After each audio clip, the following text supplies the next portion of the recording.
Bonjour, c'est Thomas de Polyworkshop et aujourd'hui on va tester la FLSun Super Racer, une imprimante de type Delta annoncée comme étant super rapide.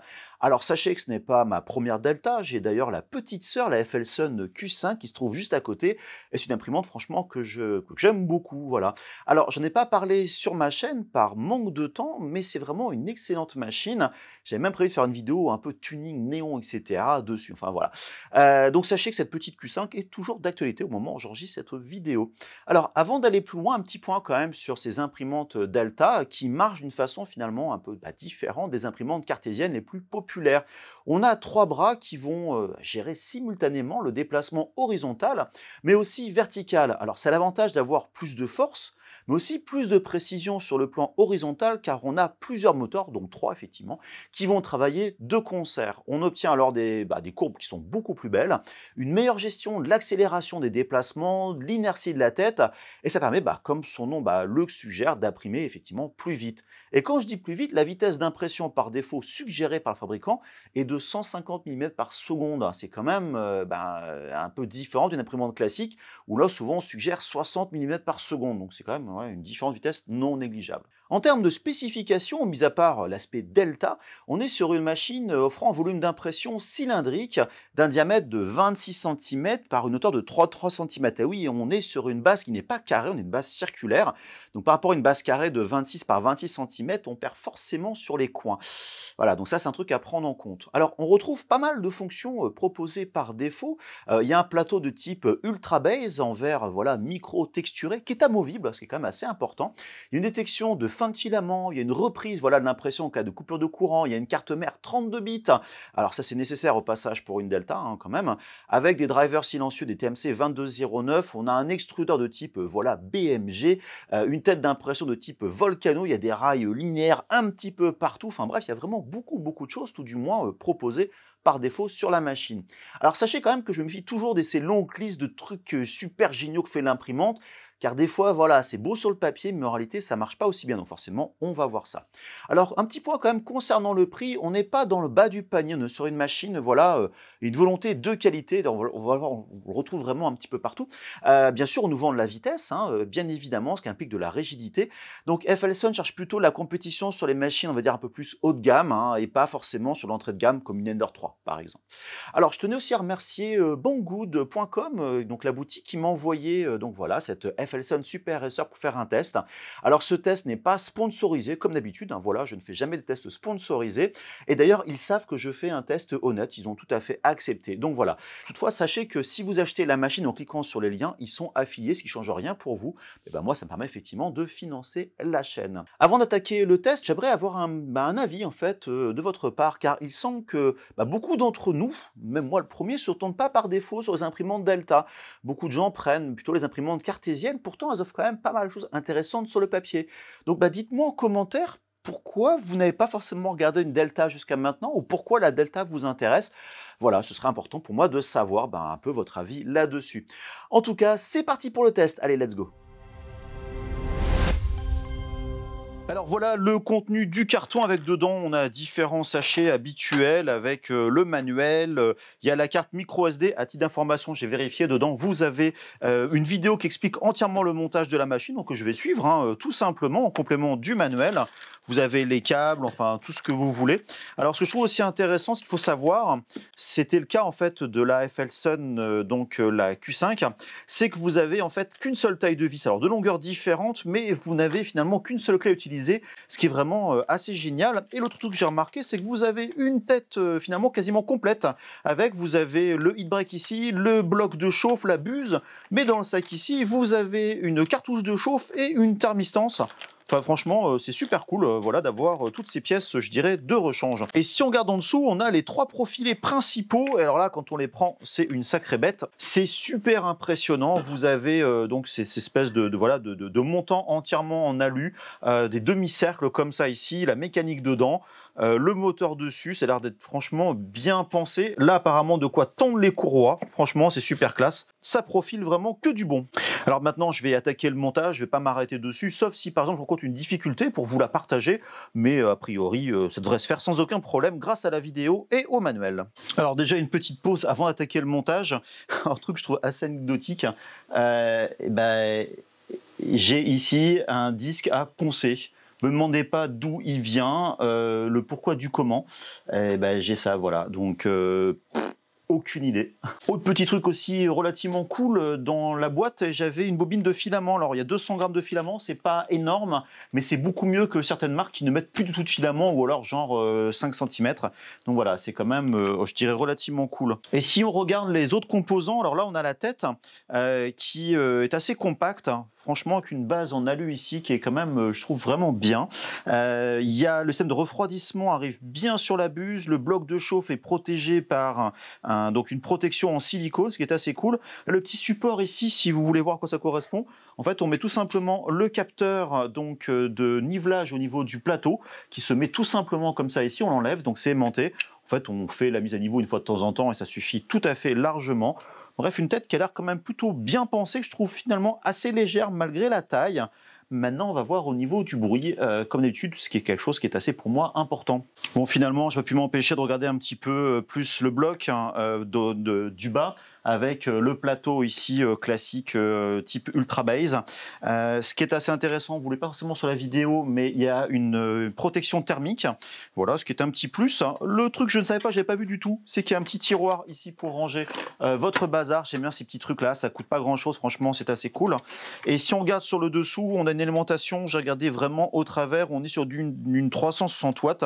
Voilà, ici, il y a a priori de la place. Tiens, c'est rigolo, il y a le cache des cosses qui n'est pas baissé, voilà, qui n'est pas enfoncé, donc je vais l'ouvrir pour remettre ça en place. J'ai pas pu m'empêcher de démonter la partie supérieure donc de l'imprimante où il y a la carte mère.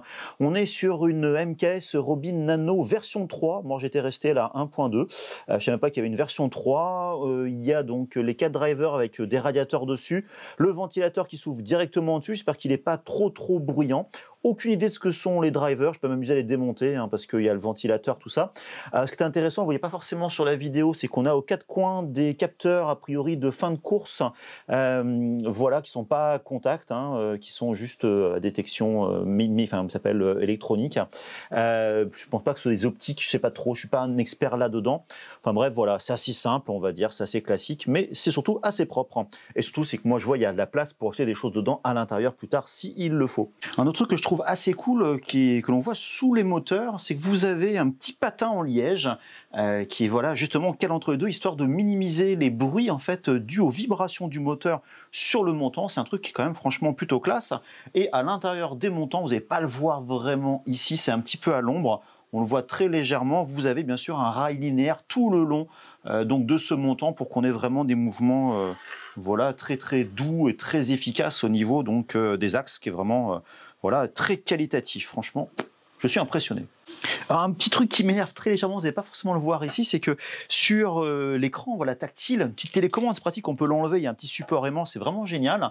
Mais il y a un plastique de protection. Le plastique de protection était sous l'écran et quand on veut l'enlever, il reste des petits restes de plastique au niveau des coins. Bref, c'est un peu la misère, donc je vais devoir démonter les vis derrière, rien que pour enlever ces bouts de plastique qui dépassent. C'est un petit peu dommage, mais bon, franchement, c'est qu'un petit détail. Alors j'ai maintenant terminé l'assemblage donc de cette FLSUN SR et c'est un sans faute. Franchement, il n'y a eu aucune difficulté technique. Je n'ai suivi que le plan. Finalement, j'ai même pas regardé la vidéo. J'ai eu vraiment aucun problème. Alors je précise, c'est pas la première imprimante Delta que je monte. Notamment, j'ai déjà monté une FLSUN, mais franchement, il n'y a vraiment aucune difficulté. Les câbles à brancher, on vous indique effectivement dans le plan quels sont les câbles en fait, avec les couleurs qui correspondent. Vraiment, il y a rien de spécial. Comme je disais tout à l'heure, d'avoir le même système de vis partout, c'est quand même ultra pratique. Il y a juste 2 tailles de vis. Voilà, c'est pas plus compliqué que ça. Ça m'a pris environ 20 minutes pour monter la machine. Moi, après, je suis assez rapide. Voilà, donc il n'y a vraiment rien de particulier. Maintenant, on va pouvoir l'allumer et voir ce qui se passe. Alors, on a un super logo animé, franchement, FLSUN. Franchement, je trouve assez sympa. J'avoue, Le ventilateur est pas trop brillant, je pense pas que vous l'entendiez. Donc ce qui est quand même plutôt, je dirais, une bonne nouvelle. Voilà, alors on a le menu, je précise, dès maintenant j'ai attaché ici le capteur pour faire le nivelage du plateau. C'est la seule chose qu'on branche, on va dire, séparément, et il y a sur le câblage ici un connecteur avec une petite étiquette marquée level dessus, level. Voilà, donc pour brancher ce capteur-là, une fois que la palpation sera faite, on pourra l'enlever et passer à la suite. Donc le menu qui est ici présent, avec Tool, Info, Set, je découvre en même temps que vous, Hit, Exchange, Language, on a quoi? On a même du français, ce qui va me faire très peur à mon avis. On va essayer pour le fun. Allez, save, enregistrer. Hop là, là-dessus, extruder, chauffe, déplacer, changer, étalonnage avec un espace, mais bref, on va essayer en français pour le fun. Je reviens en arrière, ensemble, voilà, bon, mauvaise traduction, je repasse en anglais. Auto level, on va essayer, on va lancer, hop, bon, ça palpe bien, j'avoue. Alors, pendant que ça fait le palpage, sur la Q5, il y a exactement le même système, donc c'est pas nouveau pour moi. J'ai fait le nivelage qu'une seule fois sur la Q5, je n'ai jamais besoin de le refaire par la suite. Donc voilà, raison de plus pour démonter le système. C'est bien d'avoir un système finalement temporaire, qu'on peut comme ça désactiver et réactiver à l'usage, enfin en gros brancher et débrancher. Franchement, c'est plutôt très bien. Alors c'est un petit peu long par contre, hein, elle prend son temps, mais du fait que vous faites une fois de temps en temps, c'est pas forcément pour moi, entre guillemets, un problème. En fait, l'imprimante a fait déjà un premier palpage vraiment très basique pour vraiment, je pense, définir les 3 points principaux et maintenant fait un nivelage beaucoup plus en précision, qui est forcément un peu plus long aussi. Alors voilà, c'est terminé. Alors, petite parenthèse, pourquoi si j'aime bien ce système de capteurs comme ça qu'on peut enlever et qu'on peut remettre, c'est que on n'a vraiment que le capteur sur le dessus. Ce qui est quand même franchement bien, c'est qu'on n'a aucun risque d'avoir des restes de filaments sur la buse, ce genre de choses. C'est un problème en fait avec les capteurs automatiques, c'est que s'ils palpent avec une buse notamment qui est froide et du filament dessus, ça marche pas. Donc là, on a vraiment quelque chose qui est dédié qu'à ça et franchement, c'est plutôt, je dirais, super cool. Je vais maintenant lancer la première impression et je vais regarder, enfin je ne sais même pas ce qu'il y a dans la carte micro SD là-dessus. Et ce qui est à l'arrière, ce qui est très bien, c'est que vous avez un connecteur USB. Alors j'espère qu'il marche justement pour mettre une clé USB, mettre les fichiers G-code. Il y a un lecteur de carte micro SD à côté. Et surtout, ce que j'adore vraiment sur cette machine-là, c'est que le lecteur de carte micro SD, il est dans le bon sens, il n'est pas à l'envers. Il n'y a pas du tout d'espace à côté pour le risque de mettre la carte, on va dire, au-dessus, en dessous. Petit détail, mais franchement, j'apprécie beaucoup ce truc-là. Donc maintenant, on va essayer de voir s'il y a des impressions, enfin des fichiers G-code à imprimer directement dedans. Alors, print. Ouf, folder, mon Dieu. Moi, je vois print, je pense que c'est print test, peut-être test, je sais pas quoi. Ah, il y a un curling G-code. Alors, bien sûr, forcément, je dois remettre le filament d'abord. Je vais voir, hop, set, non, zut, tool, hit, PLA, tiens, directement, 220-60, c'est un peu beaucoup. Combien je peux rentrer? Hop, 205, et ici, hop, 55, c'est mes valeurs habituelles, tout simplement. J'avoue que ça marche très bien, c'est quand même plutôt bien, l'écran est super réactif. Franchement, un truc génial, la température commence à s'afficher ici. J'ai préparé le filament. Je vais prendre leur petit filament fourni par défaut avec la machine. Alors petite galère, je viens d'avoir à l'instant qui n'est pas forcément très grave. J'ai voulu en fait insérer le filament dans l'extrudeur. Le levier était un petit peu trop serré, j'ai vraiment beaucoup de mal à l'insérer dedans, même en le desserrant, c'était un petit peu dur. Sachant que voilà, j'ai un espèce de petite boucle en fait pour rejoindre la buse ici. Le filament, je pense, il est un petit peu vieux, pas vraiment terrible. Ping, ça s'est cassé, donc bon voilà, il va falloir que j'enlève tout ça. C'est des trucs qui sont un petit peu galères, comme je disais, pas forcément très grave, mais bon, voilà, vous voyez là, je lutte quand même pas mal. Enfin, je lutte. Voilà, c'est un peu rigide. Bon, le filament, franchement, c'est pas terrible. Hein. Et on lance la première impression, celle qui est fournie avec la machine. Donc, surprise, on va voir ce que ça fait. Alors, ce qu'il faut quand même, là, vous ne vous rendez pas compte sur la vidéo, mais c'est extrêmement silencieux pour l'instant. Il y a juste le ventilateur donc, qui refroidit, on va dire, le heat break.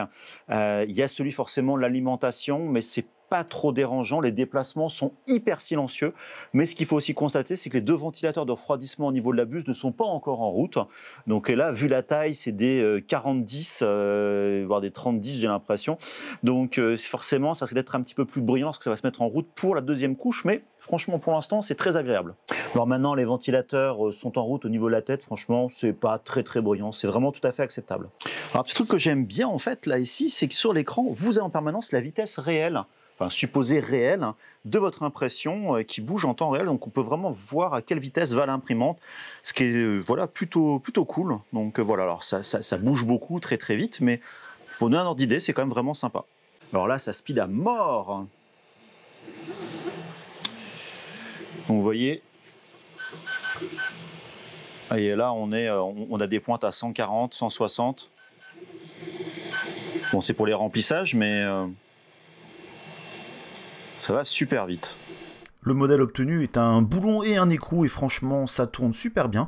L'impression est très très précise, notamment les petits picots, franchement très bonne surprise. J'ai donc enchaîné ensuite sur l'impression de mon benchmark modèle DQ qui est disponible, le lien en description. Voilà que j'aime bien le tester car il y a pas mal de petites contraintes dessus et le résultat est plutôt franchement très très bon. Il y a des très très belles surfaces voilà, en sortie vraiment d'impression. Alors il y a un petit peu de stringing voilà ici qu'on voit au niveau des bras. C'est un problème assez récurrent que j'ai en fait sur l'imprimante, qu'on va le voir un peu ici et là. Bon, ça reste quand même très très léger. Alors les cornes, la corne supérieure n'a pas très bien tenu, alors c'est quand même quelque chose d'assez difficile, mais dans l'ensemble on a un résultat qui est franchement super encourageant, surtout la vitesse à laquelle je l'ai imprimé, qui était bien au-delà de ce que je fais avec les autres imprimantes. J'ai attaqué ensuite un support pour les cartes SD, micro SD et clés USB trouvées sur Thingiverse, lien en description bien sûr comme d'habitude. Je l'ai imprimé assez vite, vous voyez, 180 mm par seconde avec des déplacements beaucoup plus rapides, donc voilà un petit timelapse forcément très très accéléré, mais l'impression s'est faite finalement assez rapidement, vous voyez, en 1h08, ce qui fait que j'en ai fait plein, pour un design qui marche bien, donc il y a toujours un peu de stringing. Alors faut pas oublier, c'est qu'on imprime vite, donc c'est forcément plus sujet comme ça au stringing. La couche supérieure n'est pas forcément la plus belle, mais vu les petits détails, bon, voilà. Mais au final, ça marche très très bien, c'est très pratique, j'en suis content.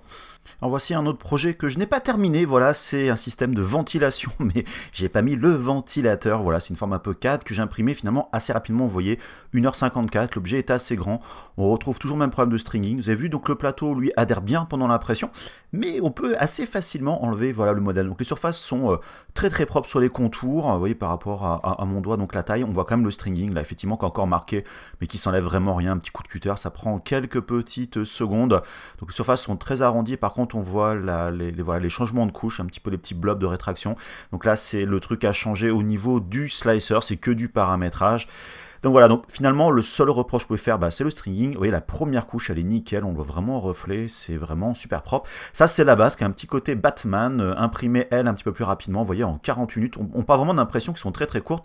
Alors là c'était un petit peu plus dur à l'enlever, puis tout d'un coup, voilà, ça a fait... Voilà. Donc aucun problème aussi d'impression. Vous voyez, on imprime rapidement, le seul problème c'est que le dessous est très très propre parce qu'on imprime doucement, mais le dessus est un peu moins propre parce que c'est vraiment imprimé très très rapidement. Donc voilà, maintenant il n'y a plus qu'à faire l'assemblage, il manque bien sûr la petite vis pour tenir et le ventilateur derrière, donc ce sera maintenant pour l'été prochain. Alors, cette fois-ci, un autre, entre guillemets, gros projet, une Falcon 9 de SpaceX. Vous avez remarqué au début la première couche, il y a un arc de cercle qui a été fait pour purger la buse. Donc voilà, les petits timelapse qui est quand même assez propre.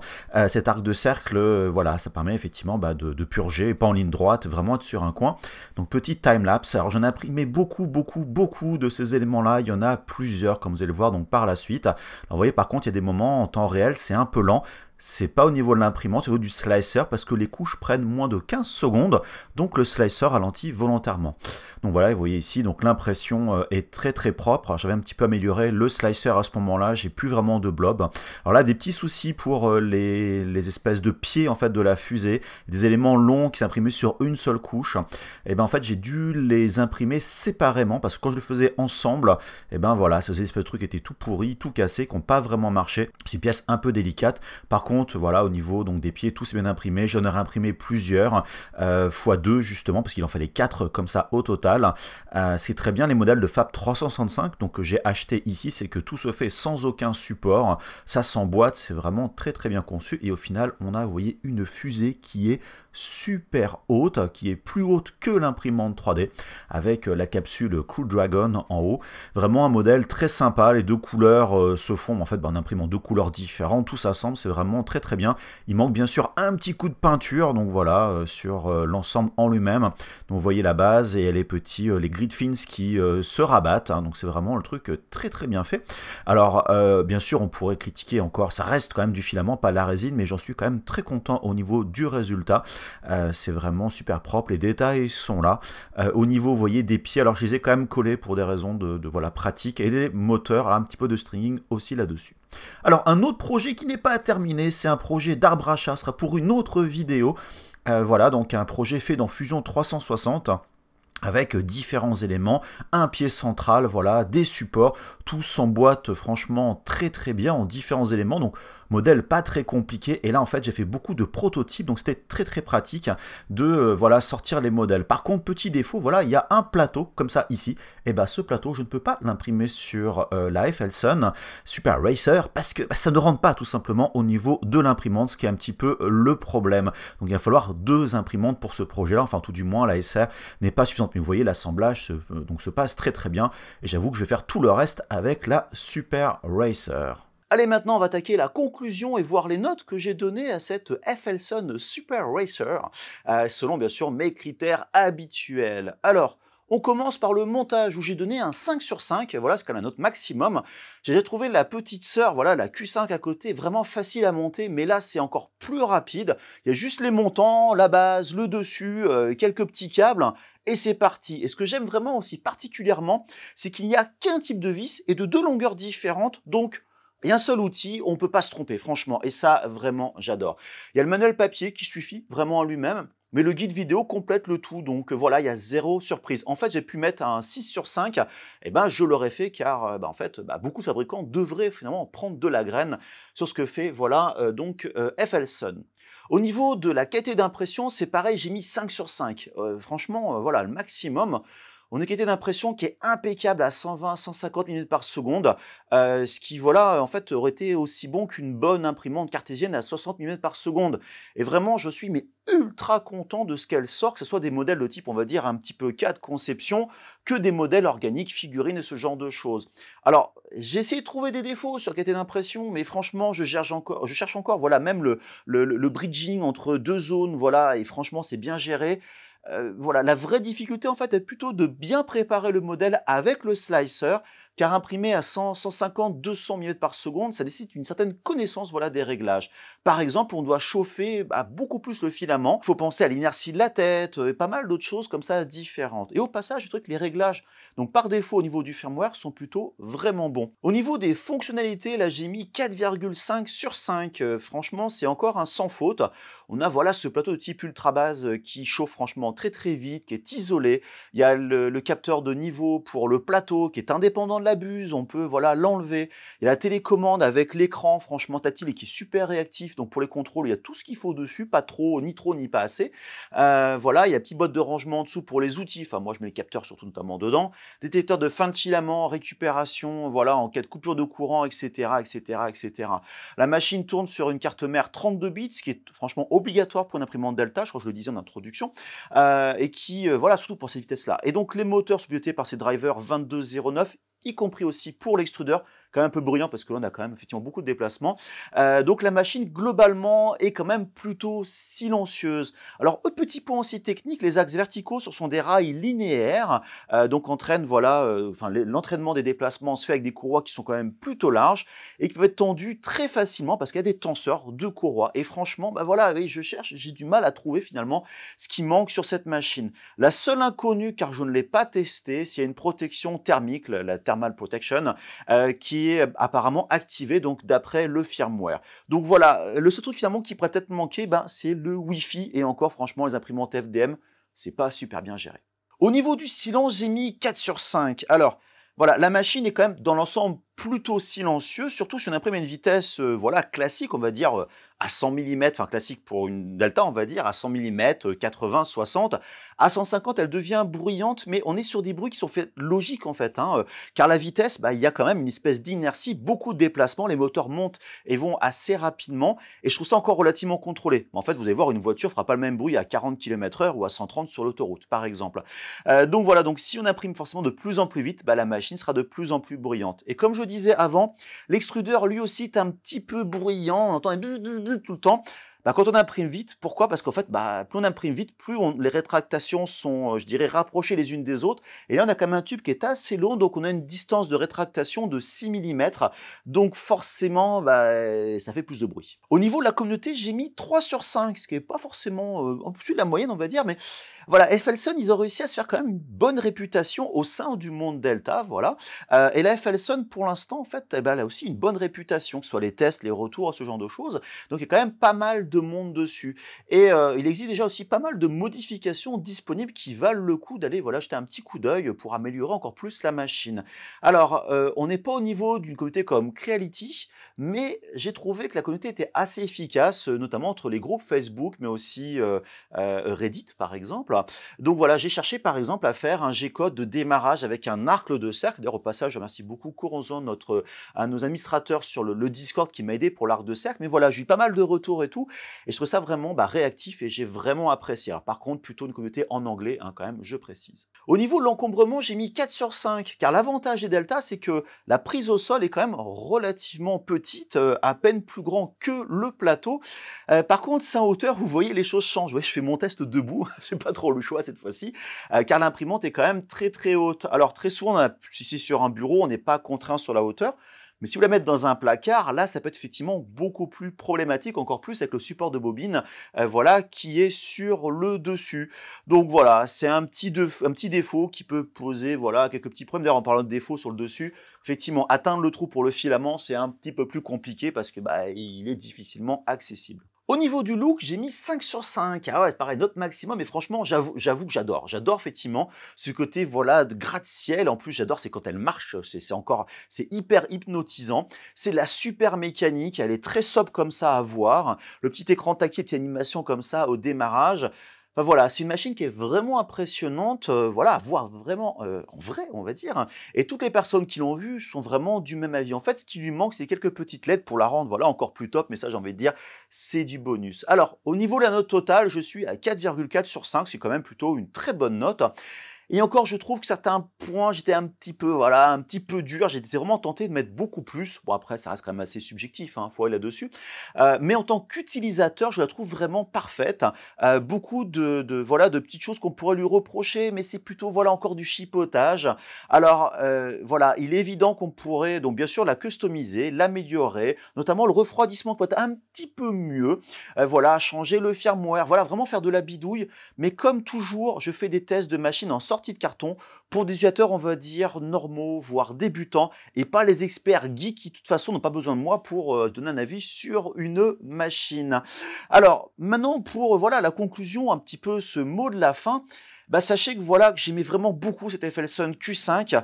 En fait, pour moi, son seul défaut, c'était le volume d'impression qui était un peu petit. Voilà. Mais là, maintenant, avec la Super Racer, vraiment, j'adore. C'est une machine que je recommande sans hésiter. Elle imprime beaucoup plus grand. Elle est vraiment rapide, meilleure qualité d'impression. C'est pour moi devenu ma machine principale. Et oui, j'ai remplacé mon Artillery X1 par la Super Racer. Il n'y a que lorsque je dois faire des impressions vraiment de très grand volume qui ne rentrent pas sur le plateau, je bascule sur une autre, voilà, imprimante. Alors d'ailleurs, justement, ce problème de volume, c'est un peu le défaut qui est commun aux imprimantes Delta.